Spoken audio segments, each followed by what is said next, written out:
La commission d'enquête a été créée à la demande du groupe Les Républicains.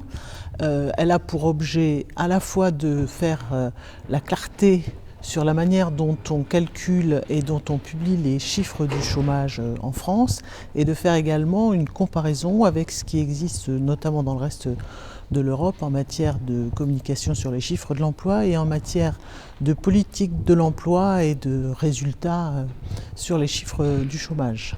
Il y a deux chiffres du chômage, celui publié chaque mois par Pôle emploi et des chiffres qui sont issus de l'INSEE, qui eux sont des chiffres qui sont donnés trimestriellement.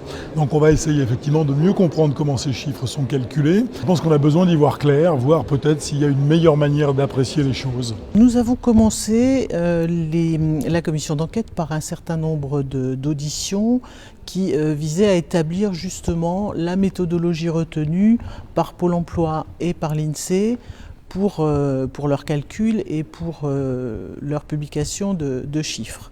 Donc on a eu quelques économistes, on a reçu récemment l'INSEE et Pôle emploi, la DARES qui est la direction du ministère du Travail qui publie les chiffres du chômage.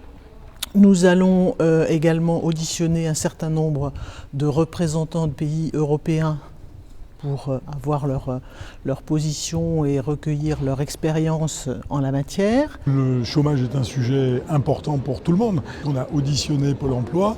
Ils ont beaucoup souffert, Pôle emploi en tant que tel, en termes de crédibilité suite aux différents bugs qui sont intervenus dans les mois passés.